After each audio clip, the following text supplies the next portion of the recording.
صورت خواهد گرفت. خاورمیانه و ترامپ به این صورته که ترامپ به شدت تحت تاثیر ارتدوکس اسرائیل. تمام دستور کاری رو که تا حالا اعلام کرده می‌بینیم که ارتدوکس اسرائیل بیشتر اینها رو در اختیار دولت ترامپ گذاشته. تشویق لبنان که هرچه زودتر باید به قرارداد آبراهام بپیونده. آمریکا به لبنان گفته ما امکانات نظامی و اقتصادی در اختیار شما میذاریم، اما شرطش اینه که شما مسائلتون رو باید با اسرائیل حل بکنید و حتی در فلات قاره در مدیترانه به شما کمک خواهیم کرد. آمریکا به دنبال این هست که هرچه زودتر سنای آمریکا رو اقناع بکنه که قرارداد امنیتی با عربستان رو نهایی بکنن تا عربستان هم قرارداد آبراهام رو امضا بکنه. پیش بینی میشه که در 4 سال آینده حوزه عربی خلیج فارس روابطی بسیار گسترده با آمریکا برقرار خواهد کرد. آمریکا بسیاری از مسائل نظامی خودش رو در عراق به انگلستان برون سپاری کرده. ترکیه، عراق، کشورهای عربی حوزه خلیج فارس در دوره ترامپ مؤثرتر، ثروتمندتر و با اهمیتتر به لحاظ سیاسی خواهند شد. مدیریت از راه دور سوریه و لبنان از طریق امارات و قطر و عربستان و ترکیه به اجرا در خواهد آمد. آمریکا با فشار به برنامه هسته ایران تلاش میکنه که بگه که یک آپشن بسیار مهم حمله نظامی به تأسیسات هسته ایران هست که در نوادای آمریکا این حمله نظامی یک بار شبیه سازی شده و حدود 1.5 روز عملیات نظامی و هسته‌ای با هم خواهد بود و این گروه‌های فشار و این مؤسسات تحقیقاتی دارن به دولت ترامپ فشار میارن که اهمیت و جدیت حمله نظامی به ایران رو دولت ترامپ بیشتر مطرح بکنه. سرمایه‌های حوزه خلیج فارس تا حد 1 تریلیون دلار در 4 سال آینده به آمریکا منتقل خواهد شد. یک پروژه بسیار مهمی رو کشورهای عربی و عراق دارن انجام میدن و اون کابل زیر آب هست که بتونن سرعت اینترنت و ارتباطات و تلکامیونیکیشنزی که تو این منطقه هست رو حتی تا 720 ترابایت هر ثانیه افزایش بدن. این یه پروژه‌ایه که در 4 سال آینده با شرکت‌های فرانسوی و آمریکایی جلو خواهد رفت. عراق به صورت آرام و تدریجی و بی سر صدا در حال گسترش ارتباطات خودش با کشورهای عربی، اروپایی و آمریکا هست. اماراتی‌ها اخیراً 80 جنگنده از فرانسه دریافت کردند. امارات پیشنهاد کرده که در 4 سال آینده 21 میلیارد دلار برای ساختن دیتا سنتر در آمریکا سرمایه گذاری بکنه. عربستان با یک مدیریت انگلیسی به دنبال استخراج معادن هست که 2.5 برابر خواهد شد تا سال 2040. از این طریق داره دایورسیفیکیشن اقتصاد خودش رو افزایش میده. نفت و گاز داره جای نقش کمتری پیدا میکنه. عربستان در سال 2035 کل برقش از انرژی خورشیدی خواهد بود با سرمایه گذاری که زیمنس در عربستان کرده. ترکیه قرارداد گسترده‌ای رو با چینی ها داره، هم برای تولید برق از طریق نیروگاه هسته‌ای و همینطور کل ریلاهن ترکیه با 60 میلیارد دلار سرمایه گذاری چین در 4 سال آینده احیا خواهد شد. یک خط قطار سریع السیر بین آنکارا و استانبول جزء این برنامه هست. 2 کشور به احتمال قوی در 1 دهه آینده قدرت هسته‌ای تسلیحاتی خواهند شد. یکی ترکیه و یکی هم کره جنوبی و این از اتفاقات مهم امنیت جهانی در 1 دهه آینده است که هر دو با حمایت آمریکا داره صورت میگیره. ترکیه یکی از کارهای مهمی که در 1 ماه اخیر انجام داده، یک جنگنده‌ای رو به صورت جوینت پراجکت تولید کرده به نام کان و قراردادهایی هم در رابطه با استخراج و خرید اورانیوم با کشور چاد در 1 ماه گذشته برقرار کرده.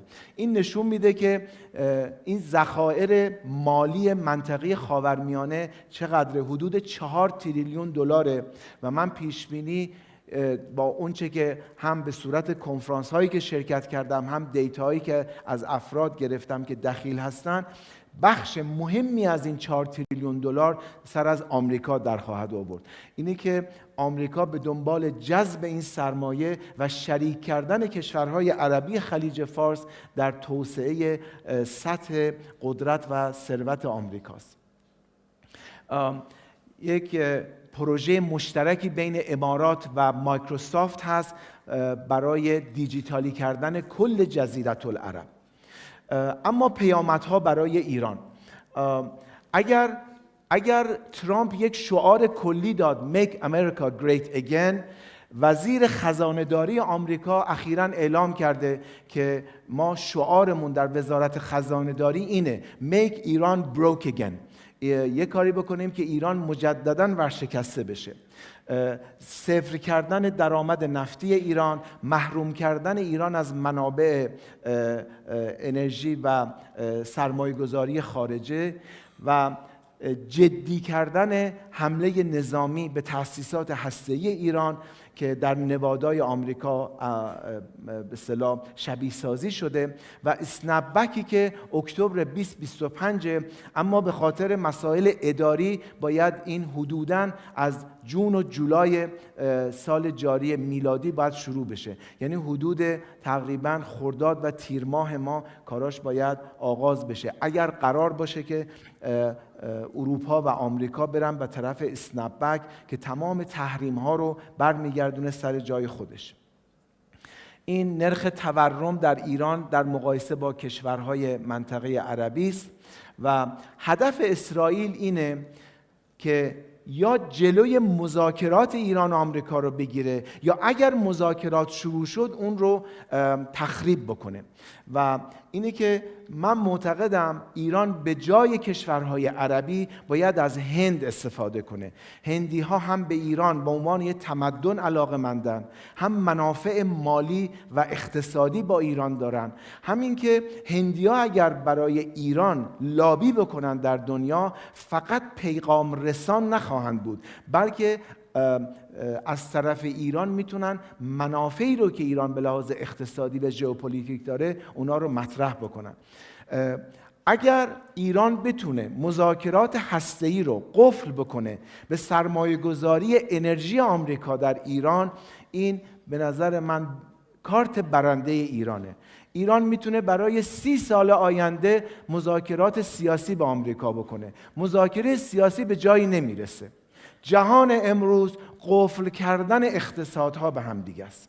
اینه که قفل کردن مذاکرات هسته‌ای به این که آمریکا بیاد در صنعت انرژی ایران به صورت یک کنسورسیوم سرمایه گذاری بکنه.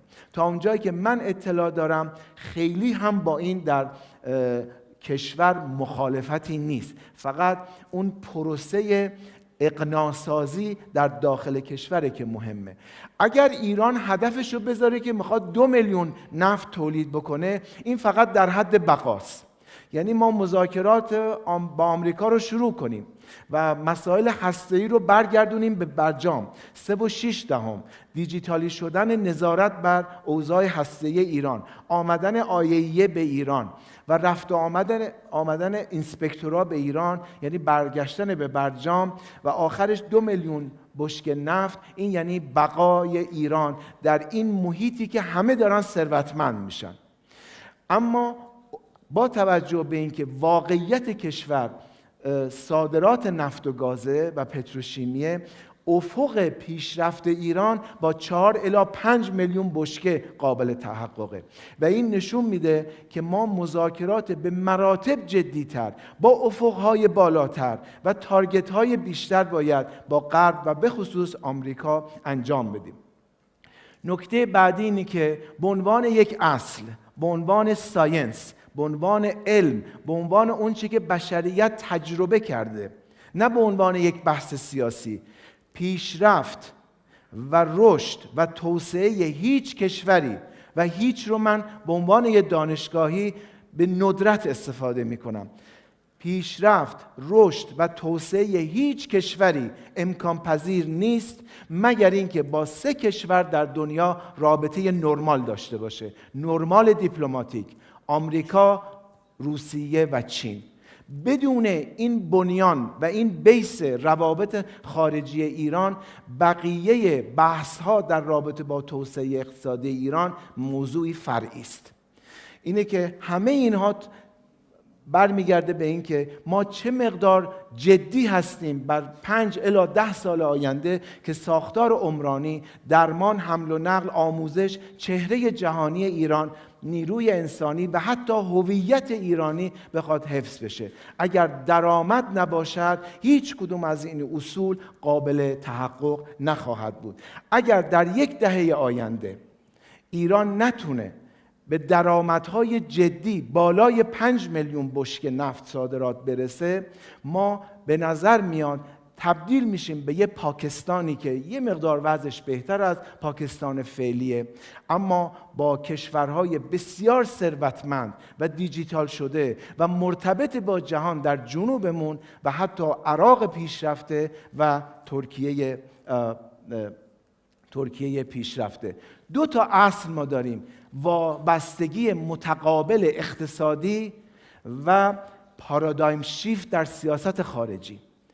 اگر به این بنیانهای نظری اعتقاد نداشته باشیم، بقا فقط استراتژی ملی ما خواهد بود. بنابراین 3 کار مهم به نظر میاد با این تحولات جدی جهانی که به نظر من میاد در دوره ترامپ افزایش پیدا خواهند کرد، باید انجام بدیم. تغییر در ماهیت تصمیم سازی و تصمیم گیری. یعنی چه اینپوت هایی داریم تو تصمیم گیری؟ آیا صرفاً اینپوت های داخلیه یا در یک ظرف جهانی ما به عنوان یک مظروف میخوایم عمل کنیم؟ یعنی ارتباطاتی که با دنیا داشته باشیم. هیچ پروژه‌ای در های تک و غیر های تک بدون اینکه جنبه جوینت پراجکت داشته باشه امکان پذیر نیست. پیشرفت کشور تابع ارتباطات بین المللی است و ما باید از این پارادایم دهه 60 میلادی بیرون بیایم که جهان حکومت هاست، الان جهان شرکت هاست. آمریکا یعنی سیلیکون ولی، نه ترامپ. ژاپن یعنی شرکت‌های ژاپنی، چین یعنی شرکت‌های چینی. و اینکه ما جهان رو به صورت سیاسی ببینیم و نه های تک و نه اقتصادی و نه جوینت پراجکت، ما شکست خواهیم خورد. تمرکز بر فناوری‌ها به صورت همکاری‌های گسترده با شرکت‌های غربی و آسیای شرقی. و نکته آخر من این هست که اگر حرف‌هایی که ترامپ میزنه، ادعاهایی که میکنه، پروژه هایی که در دست داره فقط 20% تحقق پیدا کنه، 4 سال آینده ما با آمریکایی به مراتب قدرتمندتر و ثروتمندتر و مؤثرتر و همینطور جهانی که بیشتر با دستور کار آمریکا پیش خواهد رفت روبرو خواهیم شد. از توجه شما متشکرم.